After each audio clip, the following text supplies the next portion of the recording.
जय हिंद स्टूडेंट्स। ये हमारा पॉलिनेशन जो लेक्चर है, लेक्चर नंबर 2 है। और जैसा कि हमने पिछले लेक्चर में पढ़ चुके थे कि सेल्फ पॉलिनेशन क्या होता है, क्रॉस पॉलिनेशन क्या होता है।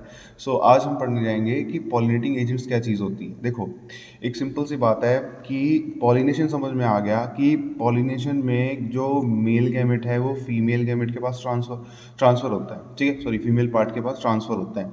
लेकिन जिसके थ्रू ट्रांसफ़र होता है ना, उनको ही हम बोलते हैं पॉलिनेटिंग एजेंट्स, की जो पॉलिनेशन में हेल्प कराते हैं। जैसे कि लिखा हुआ है, हेल्प इन पॉलिनेशन। अब ये जो पॉलिनेटिंग एजेंट्स होते हैं वो दो तरह के होते हैं। एक होते हैं बायोटिक, एक होते हैं एबायोटिक। ठीक है, सॉरी, बायोटिक और एबायोटिक। एबायोटिक का मतलब non living. Non living means कि विदाउट लाइफ। अब नॉन लिविंग में जिनके थ्रू पॉलिनेशन होता है वो एक है विंड, दूसरा है वाटर। विंड पॉलिनेशन को बोला जाता है एनिमोफिली, वाटर पॉलिनेशन को बोला जाता है हाइड्रोफिली। ये दोनों एबायोटिक हैं। लेकिन बायोटिक जब बात करते हैं, बायोटिक मतलब लिविंग की, कुछ लिविंग ऑर्गेनिजम्स होते हैं। जैसा कि आपने देखा होगा, अपने आसपास भी देखते होंगे कि जो हनी बीज हैं, बीटल्स हैं, वो एक फ्लावर से दूसरे फ्लावर पे जा रहे हैं। ठीक है, अब वो बेसिकली, अब अगर मैं नॉर्मल भाषा में बात करूँ तो कहते क्या है कि भाई कि वो सॉरी, कि जो बटरफ्लाइज हैं वो मतलब रस कलेक्ट कर रही हैं। मतलब वो तो काम तो कर ही रही हैं, बट साथ साथ में क्या और होता है कि वो हेल्प भी करती हैं कि पॉलन की जो गैमेट है उनको ट्रांसफर करने में। अगर एनिमल के थ्रू पॉलिनेशन होती है तो उसको बोलेंगे जूफिली। इंसेक्ट के थ्रू होती है उसको बोलेंगे एंटोमोफिली। आंट्स के थ्रू भी पॉलिनेशन होती है। ठीक है, उसके बाद बैट्स के थ्रू जो होती है उसको होता है कायरोपेट्रोफिली। बर्ड, बैट्स के थ्रू। एंड बर्ड्स के थ्रू जो होती है उसको बोलते हैं ऑर्निथोफिली। बट मुझे ना कई जगह ऑर्निथोफिली हर जगह यूनिवर्सल है, लेकिन कई बार क्या होता है कि ये देखने को मिलता है, मुझे देखने को मिला था मेलाकोफिली। ये चीज़ भी देखने को मिली है कई एग्जाम्स के अंदर कि बर्ड्स पॉलिनेशन को ये भी बोला जाता है। तो ये एक ऑप्शनल है, लेकिन अगर आप बोर्ड्स पॉइंट ऑफ व्यू से पढ़ रहे हैं तो ऑर्निथोफिली इज सफिशिएंट।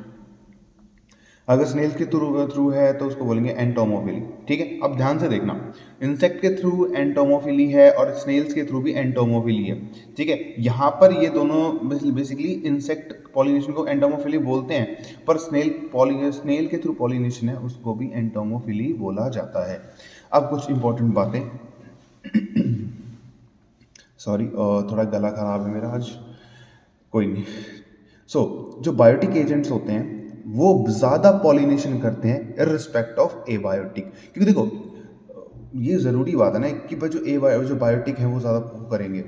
ठीक है, अब लेकिन अगर ये पूछा जाए कि एबायोटिक के अंदर सबसे ज़्यादा पॉलिनेशन कौन करता है, तो उसका आंसर है विंड पॉलिनेशन। की हवा के थ्रू पॉलन ट्रैवल करके प्लांट्स तक जाते हैं। जैसे हवा बहती है, हवा बह रही है तो उसके साथ साथ में उस एयर करंट, मतलब उस हवा के साथ साथ पॉलन उड़कर जाते हैं। ठीक है, तो विंड पॉलिनेशन। अगर पूछा जाए बायोटिक के अंदर कौन ज़्यादा है, तो बायोटिक के अंदर होता है हनी बी और बटरफ्लाइज। लेकिन सबसे ज़्यादा कौन करती हैं? हनी बीज। ठीक बात है, मैक्सिमम पॉलिनेशन करती हैं। तो हम एक पॉलिनेशन को पढ़ेंगे। सबसे पहली जो पॉलिनेशन है उसे बोलेंगे विंड पॉलिनेशन, मतलब वो पॉलिनेशन जो विंड के थ्रू होगी। ठीक बात है। फीचर्स की देखो, ये जो फीचर्स जिससे मैंने बात करनी है, विंड पॉलिनेशन के अंदर क्या फीचर होने चाहिए, ये फीचर हैं कि पॉलन कैसा होना चाहिए।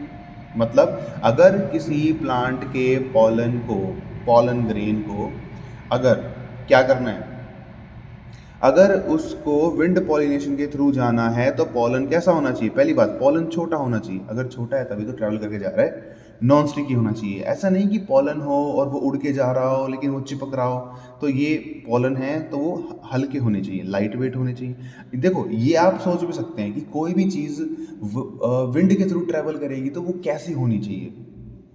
हल्की है, स्मॉल है, नॉन स्टिकी होनी चाहिए। लेकिन अब बात करते हैं स्टिग्मा, मतलब जो फीमेल पार्ट है वो कैसा, एक्सर्टेड। एक्सर्टेड का मतलब होता है बाहर की तरफ निकला होना चाहिए। ठीक है, आपने चाइना रोज देखा होगा, इस तरह से चाइना रोज होता है। अब उस चाइना रोज में से बाहर की तरफ जो फीमेल पार्ट होता है वैसे बाहर की तरफ होता है। ठीक है, फेदरी, फेदरी का मतलब बहुत सारे इस तरह से रेशियस होने चाहिए। अब देखेंगे, आप एग्जांपल है हमारे पास जो एनसीईआरटी में मेंशन है। जो स्टाइल है वो लॉन्ग होना चाहिए, एक्सर्टेड होना चाहिए, एक्सर्टेड मतलब बाहर की तरफ निकला होना चाहिए, लॉन्ग मतलब बड़ा होना चाहिए। देखो चाइना रोज का मैंने एग्जांपल लिया ना, आपके घर के आसपास चाइना रोज लगा होगा, आप देखना कि ये एक इलोंगेटेड पार्ट है, ठीक है, जो फीमेल पार्ट होता है, और इसी के साथ में यहाँ पर जो ये येलो येलो होंगे ना, ये मेल पार्ट होते हैं, ठीक है। अब आप कहोगे सर इस हिसाब से तो ये इसी के ही पॉलन उड़ के इसी पे ही जा सकते हैं। हाँ, वो जा सकते हैं, मैं एक जस्ट एग्जांपल दे रहा हूँ कि स्टिग्मा कैसा होना चाहिए, सो फीमेल पार्ट कैसा होना चाहिए। फ्लावर हैं, अब देखो सीधी सी बात है, अब पॉलन ग्रेन है कैसे होने चाहिए, हमें यही पढ़ना है। विंड पॉलिनेशन में पॉलन कैसा होना चाहिए, स्टिग्मा कैसा होना चाहिए, और फ्लावर कैसा होना चाहिए। अब ध्यान से देखिए, अब जो फ्लावर्स हैं वो कलरलेस होने चाहिए। मतलब क्या फ़र्क पड़ता है अगर फ्लावर का कलर है या वाइट कलर है, पॉलन्स को उड़ के ही तो जाना है। अब बल्क में पॉलन जाएंगे, हाई नो ऐसा होता है कि बल्क में जब पॉलन जाते हैं तो पॉलन उन प्लांट्स के ऊपर भी जाएंगे जहाँ जो सेम स्पीशीज के नहीं होंगे, वहाँ पर नहीं होगी पॉलिन, वहाँ पर नहीं होगी फर्टिलाइजेशन, ठीक है। Pollens are colourless, white colour, and if flowers are small, अगर फ्लावर स्मॉल होंगे, पहली बात तो ये कि फ्लावर कैसा होना चाहिए, कलरलेस होना चाहिए और वाइट कलर होना चाहिए। देन अगर फ्लावर बहुत छोटे हैं, अगर स्मॉल स्मॉल फ्लावर है, तो वो बहुत सारे क्लस्टर में होने चाहिए, मतलब गुच्छे में होने चाहिए फ्लावर, कि बहुत सारे फ्लावर्स का एक गुच्छा बना हुआ है, एक बंच बना हुआ है, क्लस्टर बना हुआ है। और पहली बात ये बहुत इंपॉर्टेंट है विंड पॉलिनेशन में, सबसे ज़्यादा इंपॉर्टेंट कि flower should be mono ovular ovary, कि फ्लावर की ओवरी कैसी होनी चाहिए, मोनो ओव्यूलर, मतलब सिर्फ एक सिंगल ओव्यूल होना चाहिए, ठीक है। जैसे मेज़ का एग्जाम्पल लेते हैं, आपने मक्की देखी होगी, ठीक है, आपने खाई भी होगी, ये नॉर्मल सी बात है, खाई तो हर किसी ने होगी। तो देखो ये एक मक्की है, अब मक्की में आपने देखा होगा कि बाहर की तरफ ऐसे वो वाइट वाइट कलर के रेशे निकले होते हैं आसपास। जो भुट्टा भूनने वाले होते हैं उन पे देखा होगा कि ऊपर की तरफ बाहर की तरफ रेशे से निकले होते हैं ऐसे, ठीक है, सॉफ्ट सॉफ्ट से इलोंगेटेड रेशियोज होते हैं। उन वो जो रेशियोज होते हैं ना, उनको टासल्स बोलते हैं। क्या बोलते हैं, टासल्स, ये बहुत पूछा गया है, टासल्स बोलते हैं। ये होते क्या हैं, देखो ये इलोंगेटेड हैं, बाहर की तरफ निकले हुए हैं, अगर बाहर की तरफ निकले हुए तो उनको क्या बोलते हैं, एक्सर्टेड बोलते हैं, ठीक है। अब ये जो बाहर की तरफ इलोंगेटेड निकले होते हैं, जो बाहर की तरफ होता है ये फीमेल पार्ट होता है, ये फीमेल, मतलब ये इलोंगेटेड पाइल, देखो हमें क्या पता था कि ये एक फीमेल पार्ट है, इस तरीके से होता है, ऐसे होता है, ठीक है। तो ये जो इलोंगेटेड पार्ट है इसको बोला जाता है, ये स्टाइल है, और इसके टिप पर स्टिग्मा होगा। तो मतलब ये बहुत सारे स्टिग्मा प्लस स्टाइल, बहुत सारे ऐसे टासल्स निकले होते हैं, ठीक है। और ये टासल्स क्या करते हैं, अगर ये बाहर की तरफ निकले होंगे तो पॉलन ग्रेन्स आएंगे और इनके अंदर फंस जाएंगे, एंड उड़ते हुए पॉलन आए और इसमें फंस गए, फंसने को बोलते हैं ट्रैप। तो टासल्स क्या काम करते हैं, ट्रैप पॉलन, पॉलन को ट्रैप करते हैं। तो ये था हमारा विंड पॉलिनेशन, ठीक है। अब देखो आपको पॉइंट्स बनाने हैं, इसमें आप कितने पॉइंट बना सकते हो, पॉलन कैसा होना चाहिए, सोचो सोचो, थोड़ा सा दिमाग लगाओ कि विंड पॉलिनेशन है तो पॉलन कैसा होना चाहिए, जो चीज़ हल्की है, नॉन स्टिकी है। अब पॉलन, अब एक पॉइंट और बन गया, अगर पॉलन कलरफुल होगा, कलरलेस होगा, क्या फ़र्क पड़ता है, उसको उड़ के ही तो जाना है, कलर का तो कोई रोल ही नहीं हुआ, ठीक है। उसके बाद अब नेक्स्ट बात करते हैं विंड पॉलिनेशन की। विंड पॉलिनेशन मतलब वो पॉलिनेशन जो वाटर के थ्रू होता है, ठीक बात है। अब ये एनसीईआरटी में मेंशन है, ये वाला लाइन, जो एल्गी है, ब्रायोफाइट है, टेरिडोफाइट, ये वो लोअर प्लांट्स हैं, उनके अंदर पॉलिनेशन वाटर के थ्रू तो होता है, ठीक है, वाटर पॉलिनेशन की बात करते हैं। लेकिन एंजियोस्पर्म के सिर्फ 30 जेनरा ऐसे हैं जिन, और 30 जेनरा में भी कौन, मोनोकॉट, जिनमें वाटर के थ्रू पॉलिनेशन होता है, ठीक। सबके अंदर नहीं होता। देखो पानी के अंदर क्या, प्लांट्स कई कई टाइप के होते हैं। पानी के अंदर वो प्लांट्स होते हैं जो ज़मीन, जो पानी से ऊपर उठे हुए होते हैं। प्लांट कुछ ऐसे भी हैं जो पानी के अंदर बिल्कुल डूबे हुए भी होते हैं। एक्वेटिक प्लांट, प्लांट एक्वेटिक है, मतलब हम पढ़ते हैं एक्वेटिक प्लांट में भी सबसे पहली टाइप कि प्लांट एक्वेटिक है, बट एक्वेटिक होने के बावजूद, मतलब प्लांट पानी के अंदर है, ठीक है, ग्रो कर रहा है, बट उसमें पॉलिनेशन विंड और इंसेक्ट कर रहे हैं। समझ में आया क्या, कि ये पानी है, इसमें ये प्लांट लगा हुआ है, अगर प्लांट पानी के अंदर है तो इस हिसाब से जो होनी चाहिए वो किस तरह की होनी चाहिए कि भाई वाटर करे, नहीं, अगर वाटर के अंदर प्लांट है होने, उस बावजूद भी विंड और इंसेक्ट के थ्रू पॉलिनेशन होती है, तो ऐसे प्लांट्स कौन कौन से होते हैं, वाटर लिली और वाटर हाइसिंथ।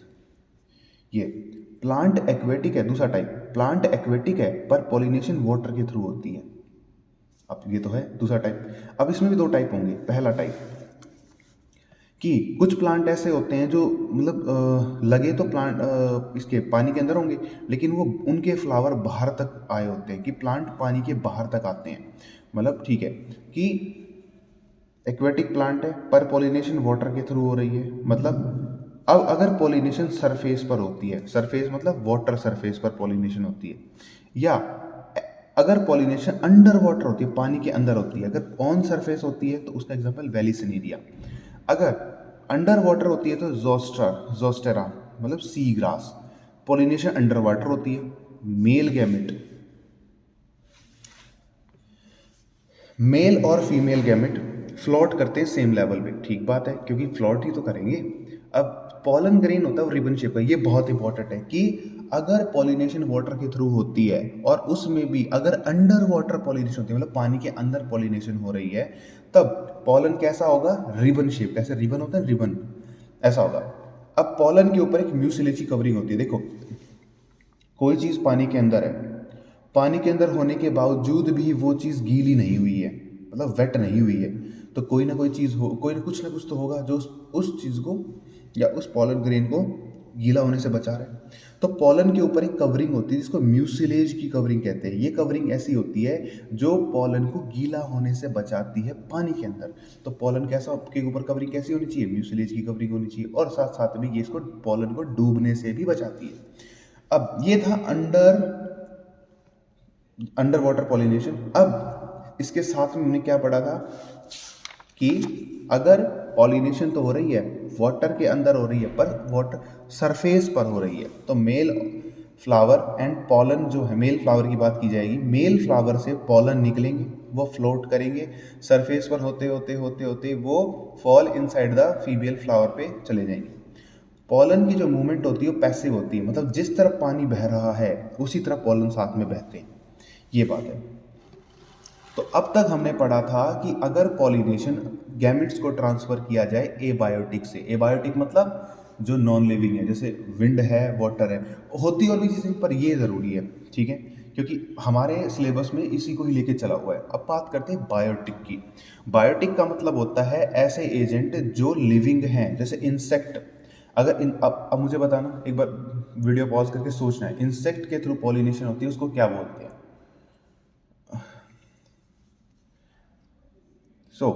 अब इंसेक्ट के अंदर जो पॉलिनेशन होती है, देखो मैंने आपसे पूछा इंसेक्ट के अंदर पॉलिनेशन क्या होती है, उसको क्या बोलते हैं, ठीक है। एक बार रिमाइंड करो, सोचो, उसके बाद ये नीचे जो कमेंट वाला ऑप्शन है ना, वहाँ लिखना। अब ज़रूरी बात है कि वहाँ लिखने का फ़ायदा क्या है? मुझे नहीं, आपको फ़ायदा होगा, ठीक है। आप चाहे कभी भी ये वीडियो देखो, लिखना ज़रूर, ठीक है। ऐसा इसलिए क्योंकि जब आप अपने हाथों से चीज़ें लिखते हो ना, जब आप बोलो कि हाँ उस टाइम पर उस टाइम पर हमने ये लिखा था, तो वो आपको रिमाइंड रहेगा, ठीक है। डजेंट क्या कहते हैं उसे, केयर की, मतलब कोई फ़र्क नहीं पड़ता, ठीक है। आपने कब लिखा है, क्या लिखा है, आपको याद रहा, लेकिन लिखने का, बोलने का सिर्फ एक ही मकसद है कि आपको याद रहे, चाहे वो किसी भी तरीके से याद रहे। लोग पता नहीं क्या क्या ट्रिक बनाते हैं, बट लिखो वहाँ से। अगर मैं पूछ रहा हूँ इंसेक्ट पॉलिनेशन क्या है, तो नीचे लिखना है, तो लिखो, चाहे वो कोई भी देख रहा हो, क्या कुछ, मतलब जो भी स्टूडेंट देख रहा हो, ठीक है। सो इंसेक्ट के थ्रू पॉलिनेशन है, उसको क्या बोलते हैं, आप लिखोगे ये नीचे, ठीक है। फ्लावर, अब इंसेक्ट के थ्रू पॉलिनेशन होती है, तो देखो एक चीज़ आपको हमेशा याद रखनी है, अगर पॉलिनेशन किसी के भी थ्रू होती है, चाहे विंड के थ्रू होती है, चाहे वाटर के थ्रू होती है, चाहे इंसेक्ट के थ्रू होती है, तो हमें ये देखना होता है कि पॉलन कैसा होगा, उसके फीचर लिखने हैं, स्टिग्मा कैसा होगा, उसके फीचर लिखने हैं, फ्लावर कैसा होगा, उसके फीचर लिखने हैं। अब देखो फ्लावर कैसा होना चाहिए, देखो इंसेक्ट कैसे अट्रैक्ट होता है पॉलिनेशन करने के लिए, कि फ्लावर कलरफुल हो, ठीक बात है। अब फ्लावर के पास नेक्टर हो, नेक्टर का मतलब फूलों का रस होता है ना, उसे नेक्टर बोलते हैं, ठीक है। अब ये तो है, इंसेक्ट फ्लावर को देख के, फ्लावर फ्लावर कैसा होना चाहिए, सोचो, थोड़ा सोचो, फ्लावर कैसा हो सकता है, ठीक है। इंसेक्ट को अगर अट्रैक्ट करना है तो, कि इंसेक्ट, चाहे अगर ये करना है कि भाई इंसेक्ट ही पॉलिनेशन करे, तो कैसा होना चाहिए, ठीक है। उसके बाद पॉलन स्टिकी होना चाहिए, अगर पॉलन स्टिकी होगा तभी तो, अगर इंसेक्ट वहाँ पर बैठेगा, लैंड करेगा, तो उसकी उसकी लेग्स पर चिपकेगा ना, उसकी बॉडी पर चिपकेगा पॉलन, और तब वो इंसेक्ट उड़ेगा, और जब दूसरे फ्लावर पर जाएगा सेम स्पीशीज़ के, तब वो जैसे वहाँ बैठेगा तो पॉलन उसकी टांगों से ऐसे झड़ के नीचे गिर जाएंगे, है ना। सोचो ज़रा थोड़ा सा, ठीक है, लाइट वेट होना चाहिए। देखो आ गया ना एक पॉइंट, और सोचो क्या हो सकता है। स्टिग्मा फेदरी नहीं होना चाहिए, ये भी लिख सकते हैं ना। अगर फेदरी होगा, फेदरी का मतलब होता है कि हल्का है और उड़ने वाला, और उसके ऐसे रेशे से निकले होंगे, ठीक, ताकि वो उड़ने में उसको ईजी रहे। जो चीज़, देखो ध्यान देना, पॉइंट बनाने का तरीका बताता हूँ। जो चीज़ विंड पॉलिनेशन में हुई है वो चीज़ इंसेक्ट पॉलिनेशन में नहीं होगी, ये तो सच बात है। मे बी नहीं होगा, तो इसका मतलब इंसेक्ट पॉलिनेशन वो चीज़ें नहीं होंगी, तो इसमें लिख दो ना कि नहीं होंगी। ठीक है, लाइट वेट होना चाहिए, सिंपल सी बात है। ऐसे पॉइंट्स बनाने हैं। स्टिग्मा कैसा होना चाहिए, जो स्टिग्मा है नॉर्मल होना चाहिए। ठीक है, सिंपल सी बात है। Am comfortable for insect landing होना चाहिए, ठीक बात है। फ्लावर कैसे होने चाहिए, स्मॉल होने चाहिए, लार्ज होने चाहिए। बनाओ पॉइंट जितने हो सकते हैं। देखो रटने के लिए बहुत किताबें रखी हैं कि वहाँ से रट लो, वहाँ से रट लो, लेकिन सबसे बढ़िया चीज़ है आप अपनी क्रिएटिविटी से पॉइंट बनाओगे ना। ये एक चीज़, जैसे मैंने यहाँ पर 3 पॉइंट्स बनाए हैं। अब मैं बनाने को तो और भी पॉइंट्स बना सकता था, लेकिन उसका फ़ायदा क्या होता?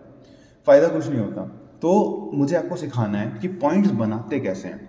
ठीक है, अब एक पॉइंट इंपॉर्टेंट नोट करने का, जो फ्लाइज होती हैं, नॉर्मल मक्खियाँ होती हैं, और जो बीटल होते हैं, ये पॉलिनेशन उन फ्लावर के अंदर करते हैं जिनकी फाउल स्मेल होती है। फाउल मतलब गंदी स्मेल होती है, जिनसे गंदी स्मेल आती है ना, जिन फ्लावर से, उनके अंदर पॉलिनेशन मक्खियाँ, जो नॉर्मल मक्खियाँ होंगी, और जो बीटल्स होते हैं वो करते हैं। अब ये इंसेक्ट के अंदर ही है। फ्लावर प्रेजेंट इन क्लस्टर, जो फ्लावर क्लस्टर मतलब फ्लावर गुच्छे में होने चाहिए इंसेक्ट पॉलिनेशन में। सबसे ज़्यादा जो आपको देखने को भी मिलेगा, जो सबसे ज़्यादा जो पॉलिनेशन करने का काम कर रहा है, कौन सा इंसेक्ट करता है? Bee, honey bee. सही बात है। अदर इंसेक्ट बटरफ्लाइज भी हैं, बीटल भी हैं, मोथ भी है, वास्प भी है, आंट्स भी हैं, ये सब है। देखो मैं एनसीईआरटी को टोटली कवर करके चल रहा हूँ। ये इसमें चीज़ें एनसीईआरटी से 17-18 कम नहीं होंगी, पर हमेशा उससे 2-4 चीज़ें ज़्यादा ही होंगी।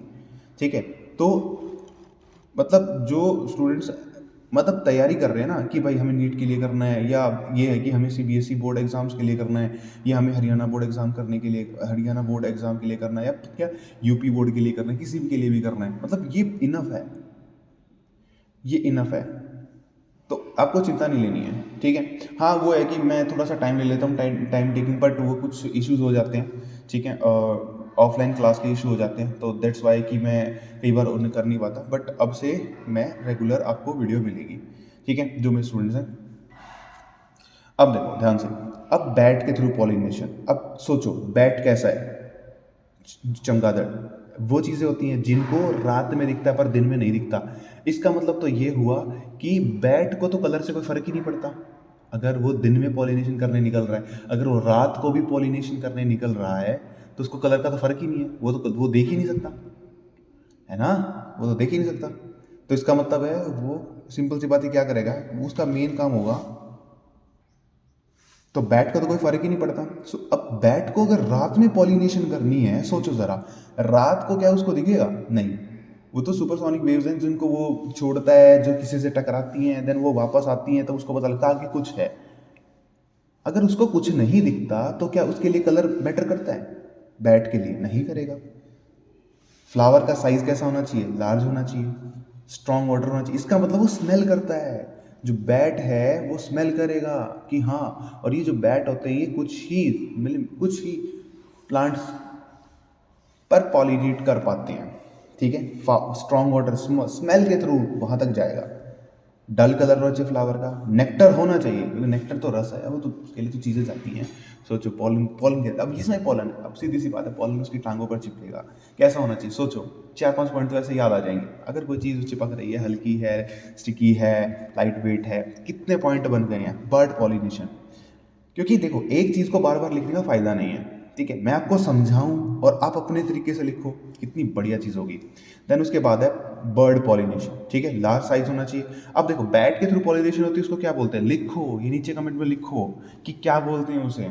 ठीक है, बर्ड के थ्रू क्या होती है, लिखो इसको। ये मेरे लिए नहीं, आपके लिए हेल्पफुल, आपके लिए हेल्पफुल होगा ये। ठीक है, लार्ज साइज फ्लावर होना चाहिए, ब्राइट कलर फ्लावर होना चाहिए। बर्ड को तो दिखता है ना। ठीक है, अब दूसरी बात, ये ऑर्डर स्मेल एब्सेंट होगी। अब बर्ड को क्या फ़र्क पड़ता है भाई कि स्मेल है नहीं है, उसको साफ दिख रहा है, ब्राइट कलर के फ्लावर दिख रहे हैं कि वहाँ तक जाएगी। नेक्टर होना चाहिए, लिखो कुछ और एजेंट्स भी हैं जो पॉलिनेशन करते हैं। मेन हमने जो करने थे वो थे लिजर्ड है, उसके बाद एक गार्डन लिजर्ड है, ठीक है, गीको एक लिजर्ड होती है, लेमूर ये एक तरह का मंकी है, मंकी की ही स्पीशीज लेमूर, ये सारे पार्टिसिपेट करते हैं पॉलिनेशन। अब बात करें पॉलिन रिवॉर्ड, देखो पॉलिनेटर रिवॉर्ड, देखो ये पॉलिनेटिंग एजेंट या पॉलिनेटर्स ये किनको बोलते हैं, ये वो होते हैं जो पॉलिनेशन करते हैं। पॉलिनेशन कितने टाइप की होती है, एबायोटिक और बायोटिक। अब पॉलिनेटर्स नॉन लिविंग तो होंगे नहीं, सोचने की बात है, जो पॉलिनेटर्स होते हैं वो लिविंग होते हैं। देखो रिवॉर्ड्स का मतलब क्या होता है, अगर एक लिविंग, चाहे वो इंसेक्ट है, चाहे वो बर्ड है, चाहे कोई भी है, अगर वो पॉलिनेशन करा रहा है तो उसको बदले में कुछ ना कुछ रिवॉर्ड मिलेगा, है ना। जैसे आपको भी मतलब अगर आप एग्जाम्स में अच्छे नंबर लेके आते हो तो आपको प्राइज़ मिलता है, फर्स्ट सेकंड थर्ड। मुझे तो 2 बार कंसोलेशन मिला था, बड़ी अजीब सी बात है पर निकाल देते हैं कंसोलेशन प्राइज़ भी। ठीक है, ध्यान दो, जो रिवॉर्ड्स हैं फॉर पॉलिनेटर्स के लिए क्या होते हैं, देखो अगर हमें पता है बार बार बार बार कहीं पर हम कोई काम कर रहे हैं, हमें उसका प्राइज़ मिल रहा है, तो क्या हम वो काम बार बार करेंगे, तो सिंपल सी बात है करेंगे, ठीक है। तो उसी तरीके से जो फ्लावर होते हैं ना, फ्लावर वो इंसेक्ट या बर्ड्स हैं, उनको नेक्टर प्रोवाइड करते हैं, मतलब फूलों का रस प्रोवाइड करते हैं। अगर इंसेक्ट और उनको फूलों का रस रोज़ मिलेगा तो क्या वो रोज़ आएंगे उनके पास, आएंगे। क्या रोज़ पॉलिनेशन में हेल्प करेंगे, करेंगे। तो पहला पॉइंट है to ensure regular visit of insect on some rewards, कि अगर इंसेक्ट रेगुलर विजिट करता है तो उसे कुछ रिवॉर्ड मिलते हैं। पहला रिवॉर्ड नेक्टर मिलेगा, तो इडेबल नेक्टर, आया समझ में।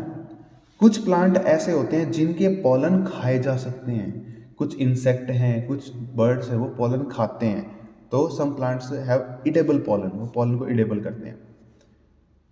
अब कई बार क्या होता है कि जो प्लांट होते हैं ना, वो जगह प्रोवाइड करते हैं कुछ ऐसे इंसेक्ट को, जहां पर वो इंसेक्ट अपने एग्स मतलब अपने अंडे को रख सके या ले कर सके। सम या फ्लावर, ठीक है, provide space for egg laying by flower, कि कुछ फ्लावर ऐसे होते हैं, सोचो कुछ फ्लावर ऐसे होते हैं जो थोड़े बड़े से होंगे, उनके अंदर जगह होगी, तो कुछ इंसेक्ट ऐसे होते हैं जो अपने अंडे उनके अंदर रखेंगे और वहां पर वो अंडे ग्रो होंगे। एग्जाम्पल एक बात करते हैं, एमोर्फोफेलस। एमोर्फोफेलस एक ऐसा फ्लावर होता है जो 6 फीट का फ्लावर होता है, 6 फीट का फ्लावर होता है, ठीक है। अब एक एग्जांपल बहुत ज़्यादा फेमस है यूका प्लांट और मोथ का। यूका एक प्लांट होता है, ये जो मोथ होती है ये पता क्या करती है, मोथ एक तरह का इंसेक्ट है, ठीक है। ये मोथ क्या करती है, यूका प्लांट के अंदर ना, यूका प्लांट है, यूका प्लांट के अंदर अपने अंडे अंडे दे देती है और उसके अंदर अपने अंडे रखती है, ठीक है। अब अंडे रखती है और साथ साथ में अब यूका प्लांट ने हेल्प की कि भाई मोथ तू अपने अंडे रख सकती है, बढ़िया है। अब वो जो अंडे हैं, ठीक है, वो उनके अंदर डेवलपमेंट होगी, लार्वा आएगा, वो लार्वा क्या करेगा, कंज्यूम करेगा फूड उस प्लांट से। अब ये जो यूका प्लांट है, अब हमें पता है कोई ना कोई प्लांट आगे जाके फ्रूट तो बनाएगा बनाएगा, तो फ्रूट बनने से पहले, फ्रूट की डेवलपमेंट होने से पहले वो उसका न्यूट्रिएंट सब एब्जॉर्व कर लेते हैं, ठीक है। और मोथ हेल्प कर देती है पॉलिनेशन में, मोथ तो रेगुलर आ रही है ना, तो पॉलिनेशन तो होगा और यूका प्लांट उसको हेल्प कर रहा है, ठीक है। अब कुछ एग्जाम्पल हैं, एक है सनबर्ड और एक है हमिंग बर्ड, इनको सर्च करना। हमिंग बर्ड बड़ी क्यूट सी होती है, बहुत छोटी है, बड़ी क्यूट सी होती है। सनबर्ड और हमिंग बर्ड ये ऐसे होते हैं, इनको नेक्टर रोबर कहा जाता है। नेक्टर रोबर, नेक्टर रोबर का मतलब देखो, रोबर का मतलब क्या होता है, चोर, ठीक है। नेक्टर, जो नेक्टर चुरा रहे हैं, पता क्यों, ऐसा इसलिए कि कोई तो पॉलिनेशन में हेल्प करता है, लेकिन ये ऐसे हैं कि ये पॉलिनेशन में हेल्प नहीं करते, ये पॉलन्स को खाते हैं। कहने का मतलब है किसी प्लांट के ऊपर हमिंग बर्ड और सनबर्ड है, लेकिन ज़रूरी नहीं है कि 100% ही ये काम होता होगा, नहीं, ये 70-80% ये काम होता है, ठीक है। ये हेल्प भी करते हैं किसी किसी किसी टाइप में, मतलब पॉलिनेशन में, बट यूजुअली क्या होता है, पॉलिनेटर्स बट ईट पॉलन्स, ये पॉलन्स को खाते हैं, ठीक है। ये पॉलिनेशन में हेल्प नहीं कर रहे पर पॉलन को खाते हैं, इसलिए ये दो हैं। अब हम बात करते हैं out breeding devices. Out breeding devices क्या चीज़ होती है, देखो हमारे पास ये एक प्लांट है, एक प्लांट पर ये मेरे पास एक फ्लावर है, ये मेरे पास आ चुका है फीमेल पार्ट और ये आ चुका है मेरे पास मेल पार्ट। अब देखो, अब आप खुद ही बताना, आपको लिखना है ये नीचे कमेंट में, अगर जो पॉलन है, अगर सेम फ्लावर का ही पॉलन, सेम फ्लावर का ही जो पॉलन है वो उड़कर किस पर जाए, अपने ही स्टिग्मा, अपने ही स्टाइल, अपने सॉरी अपने ही फीमेल पार्ट पर जाता है, तो उसे क्या बोलते हैं, ऑटोगैमी। तो ऑटोगैमी बार बार ना हो, ठीक है, ये मैं आपको नेक्स्ट लेक्चर में बताता हूँ। अभी के लिए पॉलिनेशन आपका कंप्लीट हो चुका है, सो थैंक यू। और आपको ये अपनी तरफ से टॉपिक मैंने अपनी तरफ से करा दिया, और आपको ये बार बार वीडियो को बार बार देखो, पर इसको रिवाइज करो। Okay, thank you.